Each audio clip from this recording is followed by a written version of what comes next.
Our mom is our heart and our home. She is 84 years old. Her health, her heart is fragile. She lives in constant pain. She is without any medicine. She needs it to survive. She needs it not to suffer. We too have heard the reports about a ransom letter in the media. As a family, we are doing everything that we can. We are ready to talk.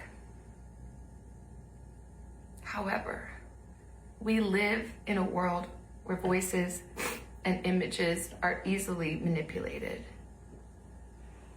We need to know, without a doubt, that she is alive and that you have her. We want to hear from you, and we are ready to listen. Please reach out to us. Mommy, if you are hearing this, you are a strong woman. You are God's precious daughter, Nancy. We believe and know that even in this valley, He is with you. Everyone is looking for you, Mommy, everywhere. We will not rest. Your children will not rest until we are together again. We speak to you every moment, and we pray without ceasing, and we rejoice in advance for the day that we hold you in our arms again. We love you, Mom.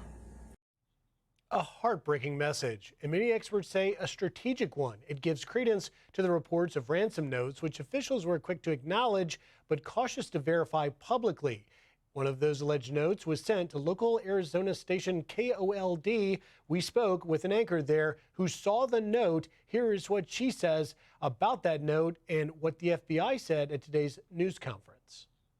We were frankly surprised that they released so many of those details. They were, the PCSD anyway, was happy that we had kept a lot of those hush-hush. So the fact that the FBI came out with some of those intimate details was pretty surprising to us. I mean, I know that you all watched. So seeing that they released the deadlines and things of that nature were pretty surprising to us. But it kind of goes to show you that they're releasing more information in hopes that they can find Nancy. They're desperate for any information and anyone to come forward with any info that can help them.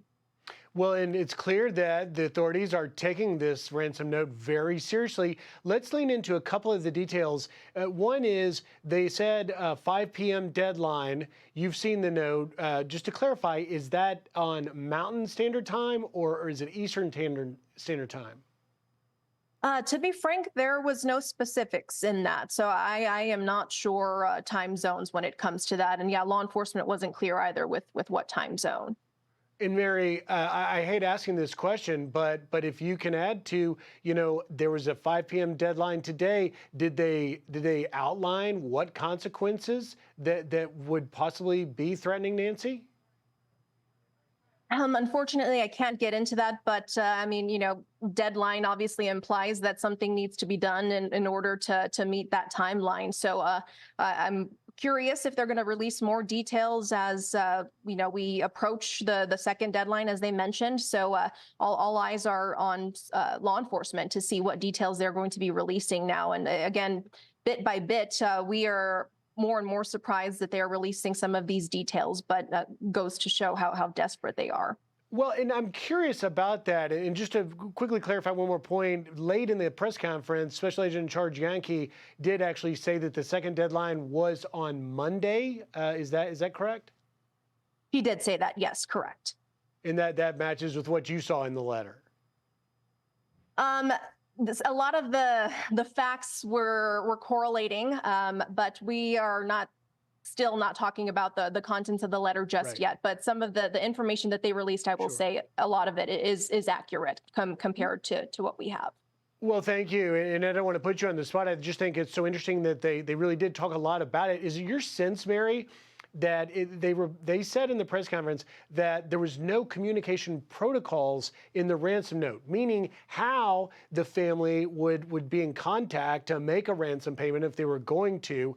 And perhaps they were giving more details in a way to reach the kidnappers, whoever sent the ransom note, to help, connect that. The family said, as you heard Savannah Guthrie saying, we're ready to talk, but it appears maybe they haven't set up a way that they would be in contact. Is that accurate? Yeah, that is accurate. And I think, as you said, that's the main reason that they're coming out with this. I'm sure you saw the video from Savannah and her family last night, and they are saying we're ready to talk. And I think they're trying to build that bridge between whoever or what people have done this so that they can build a line of communication. And again, last night asking for proof of life, because again, that's the main concern here, is getting Nancy home safely. And I think everyone has the same goal. You said there was evidence that you saw right away that made you think it was legitimate. What was it? What was that moment that you said, wait a minute, this could be real? I think just how detailed the letter was. Initially we get news tips that come into our newsroom constantly, and it was our main news line that this came into. So we take all of them with a grain of salt. But upon reading it and seeing some of those details again that perhaps others might not know, or some of the amount that they were requesting and things like that, we were pretty alarmed pretty quickly, and we sent that information over to the Pima County Sheriff's Department, and their detective got back with us and asked us for some follow-up info so that they could perhaps figure out who did this. Hey, it's Will Cain. Click here to subscribe to the Fox News channel on YouTube. It's the best way to get our latest interviews and highlights. And click to subscribe to the Will Cain podcast for full episodes right now.